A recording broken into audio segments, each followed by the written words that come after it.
Class में आपका स्वागत है। कल हम लोगों ने पढ़ा था युद्ध और महिलाएं। प्रथम विश्व युद्ध में महिलाओं के ऊपर क्या प्रभाव पड़ा था और प्रथम विश्व के बाद महिलाएं आत्मनिर्भर कैसे बनी। आज हम देखते हैं प्रमुख शांति समझौते। प्रथम विश्व युद्ध के दौरान ही अनेक देशों के लोगों ने यह महसूस किया कि यदि युद्ध और आगे लंबे समय तक चलता रहा तो उनका संसाधन पूरी तरह से समाप्त हो जाएगा। इसलिए अनेक देशों ने यह प्रयास शुरू कर दिया था कि किसी भी तरह से युद्ध को समाप्त किया जाए। इसी के परिणामस्वरूप अनेक देशों के साथ शांति समझौते हुए। इनमें से प्रमुख कुछ समझौते हैं, जैसे जर्मन के साथ वर्साय की संधि, ऑस्ट्रिया के साथ सेंट जर्मन की संधि, हंगरी के साथ ट्रियानेन की संधि, तुर्की के साथ सेब्रे की संधि और बुल्गारिया के साथ न्यूली की संधि।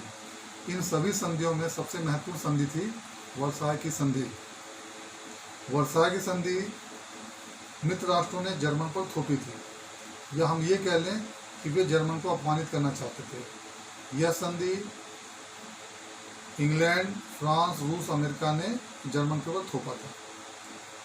इस संधि से जर्मन को बहुत ज़्यादा कमज़ोर कर दिया गया। इस संधि की कुछ प्रमुख शर्तें इस प्रकार हैं, जैसे वर्साय की संधि के द्वारा युद्ध के हर्जाने के तौर पर जर्मन से मित्र राष्ट्रों ने एक मोटी राशि वसूल की। जर्मन की सेना को 1 लाख तक सीमित कर दिया गया। जर्मन से युद्धक विमान और पनडुब्बी रखने का अधिकार छीन लिया गया। जर्मन के अधिकार से अनेक विजित क्षेत्रों को छीनकर मित्र राष्ट्रों ने आपस में बांट लिया। सार नामक कोयला क्षेत्र 15 वर्षों के लिए जर्मन को सौंप दिया गया। बेल्जियम को स्वतंत्र कर दिया गया और अल्सास और लॉरेन ये बेल्जियम जर्मन के अधिकार से ले लिया गया। अब हम देखते हैं वर्साय की संधि के परिणाम।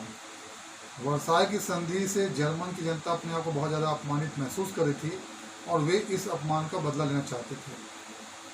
वे ऐसे नेता के तलाश में थे जो उन्हें इस अपमान का बदला ले सके।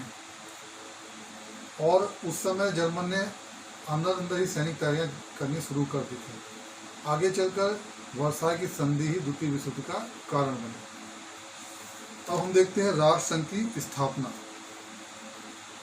प्रथम विश्व युद्ध की समाप्ति सन 1918 में हुई थी और इस समाप्ति के बाद विश्व के तमाम देश ये महसूस करने लगे थे एक ऐसे अंतर्राष्ट्रीय संगठन की स्थापना की जाए जो युद्ध की स्थिति को टाल सके या अंतर्राष्ट्रीय विवादों को शांतिपूर्ण तरीके से सुलझा सके, जिसके परिणाम स्वरूप सन 1920 में राष्ट्र संघ की स्थापना की गई। राष्ट्र संघ की स्थापना का मुख्य उद्देश्य अंतर्राष्ट्रीय विवादों को शांतिपूर्ण तरीके से सुलझाना, विभिन्न देशों के बीच मित्रतापूर्ण संबंध स्थापित करना, युद्ध की तैयारियों को रोकना और दूसरी देशों के विरुद्ध सैन्य कार्रवाई करना।